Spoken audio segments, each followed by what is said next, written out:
I hope आप सब बहुत अच्छे हो गए बेटा। आज हम स्टार्ट करने वाले हैं हमारा जो सेल बायोलॉजी चैप्टर चला था उसका सेकंड टॉपिक है an overview of the cell. जो हमारी सेल है उसका ओवरव्यू क्या है, मतलब कि सेल के अंदर कौन कौन सी ऑर्गेनेलिज पाई जाती है और सेल के अंदर कौन कौन सा कंटेंट पाया जाता है, उसके सब के बारे में आज हम डिस्कस करेंगे।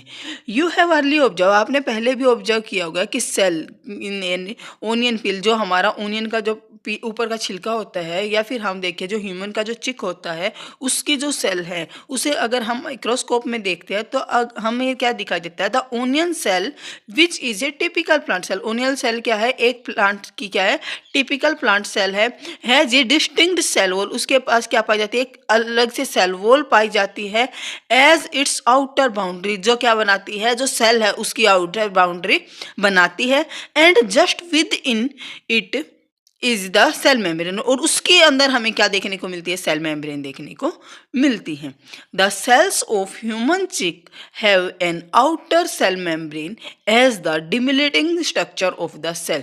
जो हमारी सेल होती है उसके बाहर हमें एक आउटर सेल मेम्ब्रेन दिखाई देती है या फिर आउटर मेम्ब्रेन दिखाई देती है, जिसे आज हम प्लाज्मा मेम्ब्रेन के नाम से जानते हैं।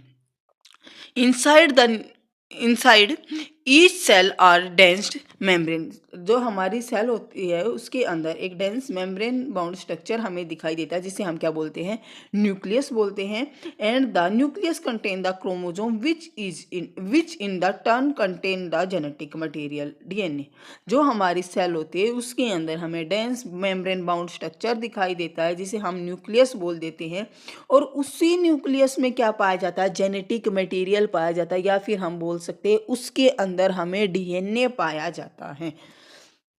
Sales that have membrane bound organelles, वो सेल जिनके अंदर हमें मेम्ब्रेन बाउंड ऑर्गेनेलिज दिखाई देते हैं उन सेल को हम क्या बोलते हैं, यूकैरियोटिक सेल्स। यूकैरियोटिक सेल्स कौन सी होती है, जिन सेल के अंदर हमें मेम्ब्रेन बाउंड ऑर्गेनेलिज दिखाई देती है वो सेल कौन सी सेल होती है, यूकैरियोटिक सेल्स होती है। वेयर एज, जबकि जिन सेल के अंदर मेम्ब्रेन बाउंड ऑर्गेनेलिज, या फिर हम बोले जिन सेल के अंदर हमें मेम्ब्रेन बाउंड न्यूक्लियस नहीं दिखाई देता, उन सेल को हम क्या बोलते हैं, प्रोकैरियोटिक सेल्स बोलते हैं। क्या बोलते हैं, प्रोकैरियोटिक सेल्स बोलते हैं। देखो यूकैरियोटिक सेल और प्रोकैरियोटिक सेल में एक मेन डिफरेंस है कि हमारी यूकैरियोटिक सेल में मेम्ब्रेन बाउंड ऑर्गेनेलिज मिलती है, जबकि प्रोकैरियोटिक सेल में मेम्ब्रेन बाउंड ऑर्गेनेलिज नहीं मिलती, या फिर हम बोलते हैं प्रोकैरियोटिक सेल के जो न्यूक्लियस होता है उसके ऊपर कोई भी मेम्ब्रेन हमें दिखाई नहीं देती।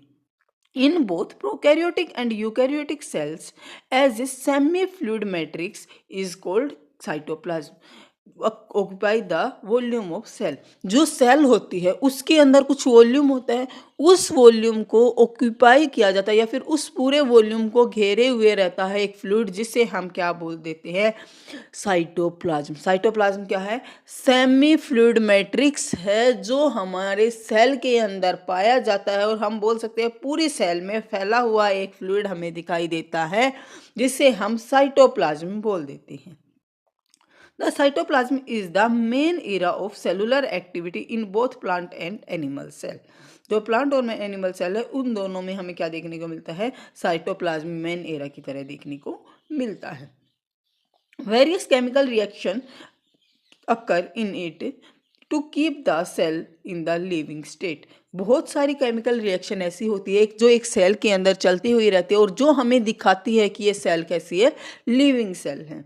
बिसाइड द न्यूक्लियस, अगर हम न्यूक्लियस को छोड़ देते हैं, the eukaryotic cell have other membrane bound distinct structure is called organelles. जो अगर हम एक सेल के अंदर न्यूक्लियस को छोड़ के फिर देखने लगते हैं, या फिर हम जो सेल फिर देखते हैं तो उसके अंदर हमें कुछ मेम्ब्रेन बाउंड स्ट्रक्चर दिखाई देते हैं, जिससे हम क्या बोल देते हैं, ऑर्गेनेलिज बोल देते थे। क्या बोल देते हैं, ऑर्गेनेलिज बोल देते हैं। जैसे कि एंडोप्लाज्मिक रेटिकुलम, जिसे हम ईआर के नाम से भी जानते हैं, गोल्जी कॉम्प्लेक्स, या फिर कई बार आप इसे गोल्जी बॉडी के नाम से भी सुनोगे, लाइसोसोम, माइटोकॉन्ड्रिया। माइटोकॉन्ड्रिया क्या होता है, पावर हाउस। हमारे अंदर जो पावर हाउस की तरह काम करता है वो कौन है, माइटोकॉन्ड्रिया है। माइक्रो बॉडीज एंड वैक्यूल्स, ये सब हमें एक सेल के अंदर देखने को मिलता है। बट अगर हम बात करते हैं प्रोकैरियोटिक सेल्स की, प्रोकैरियोटिक सेल्स में मेम्ब्रेन बाउंड ऑर्गेनेलिज नहीं पाई जाती। प्रोकैरियोटिक सेल में क्या नहीं देखने को मिलता? मेम्ब्रेन बाउंड ऑर्गेनेलिज हमें देखने को नहीं मिलती।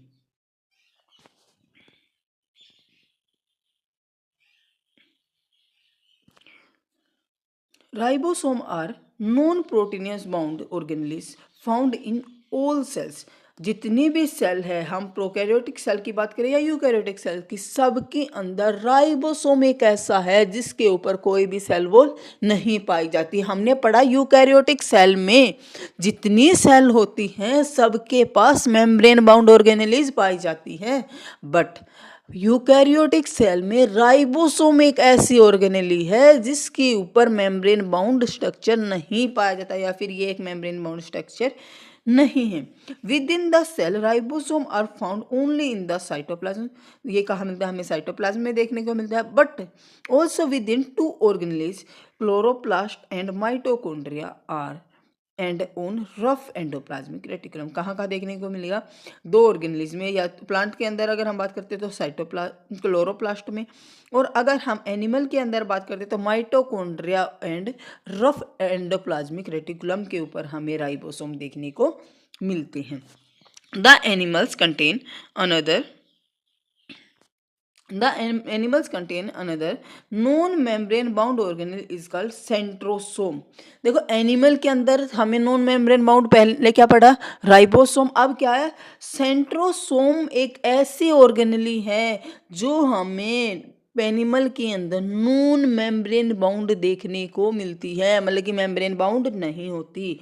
विच हेल्प इन सेल डिवीजन, और जो क्या करती है? सेल को डिवाइड करने में हेल्प करती है। Cells differ greatly in size, shape and activity. जो सेल होती है वो डिफर करती है अपनी साइज पर, शेप पर एंड एक्टिविटीज पर। अगर हम एग्जांपल में देखते हैं माइकोप्लाज्मा, जो माइकोप्लाज्माज होते हैं वो क्या? स्मॉलेस्ट सेल है, किसमें? Length wise. अगर हम लेंथ वाइज किसी सेल को देखते हैं तो माइकोप्लाज्मा एक ऐसी सेल है जो सबसे छोटी सेल है। जबकि अगर हम बैक्टीरिया की बात करते हैं तो बैक्टीरिया का साइज कितना है? 3 to 5 माइक्रोमीटर। कितना होता है? 3 to 5 micrometre. The largest isolated single cell in egg of orchid, जो एग ऑफ ऑर्चिड है उसके अंदर हमें सबसे पहली लार्ज सिंगल सेल देखने को मिली थी। एंड मल्टी सेलुलर ऑर्गेनिज्म जैसे कि अपन लोग, हमारे अंदर जो आरबीसी होता है उसका साइज कितना होता है? 7 माइक्रोमीटर। कितना होता है? 7 माइक्रोमीटर। किसमें? डायमीटर में। किसमें होता है? डायमीटर में। Nerve cells are the longest cell. Nerve cell क्या? सबसे बड़ी सेल है। Cells also vary greatly in shape. Cells क्या होती है? शेप में वेरी करती रहती हैं। They may be disc shape, ये डिस्क शेप की हो सकती है, पोलिगनल शेप की हो सकती है, कोलुमनार हो सकती है, क्यूबॉइडल हो सकती है, और कभी कभी ये थ्रेड शेप की और इरेगुलर शेप भी हमें देखने को मिलती है। The shape of cell vary with the function they perform. जो शेप होती है सेल की वो वेरी करती है अकॉर्डिंग टू देयर फंक्शन। अगर हम बात करते हैं यहाँ पर जो हमारी आरबीसी होती है वो कैसी होती है? वैसे तो बाइकॉनकेव या फिर हम राउंड पढ़ते हैं, वैसे हम राउंड पढ़ते हैं या फिर स्फेरिकल बोल देते हैं, बट हमारी जो आरबीसी होती है वो कैसी होती है? बाइकॉनकेव शेप की होती है। बाइकॉनकेव शेप की आरबीसी होने के कारण वो लार्ज अमाउंट में हीमोग्लोबिन को स्टोर कर पाती है, और हीमोग्लोबिन अगर वो लार्ज अमाउंट में स्टोर कर रही है तो हमारी बॉडी को लार्ज अमाउंट में ऑक्सीजन प्रोवाइड करा पाएगी। क्या करा पाएगी? लार्ज अमाउंट में ऑक्सीजन प्रोवाइड करा पाती हैं। अगर हम बात करते हैं व्हाइट ब्लड सेल की, वो कैसे होती है? अमीबॉइड शेप की, अमीबा जैसी शेप की होती है, या फिर हम बोलते हैं इरेगुलर शेप की होती है। कुछ ऐसी सेल्स होती है जो कैसी होती है? कोलुमनार एपिथेलियम, जैसे यहाँ पर दिखाया गया long and narrow. Columnar epithelium क्या करता है? हमारी जो बॉडी है उसके अंदर एक सरफेस बनाने का काम करता है, पूरी बॉडी के अंदर नहीं, कुछ पर्टिकुलर ऑर्गन के अंदर। सबसे बड़ी सेल हमने क्या पढ़ी? नर्व सेल है, जो हमारी पूरी बॉडी में फैली हुई है, और इसकी ब्रांच जो है एक दूसरे के साथ जुड़ के एक नेटवर्क बनाए हुए हैं हमारी पूरी बॉडी में। इसके बाद आते हैं ट्रैकिड्स। ट्रैकिड्स क्या है? इलोंगेटेड है, मतलब कि जो लंबे सेल है।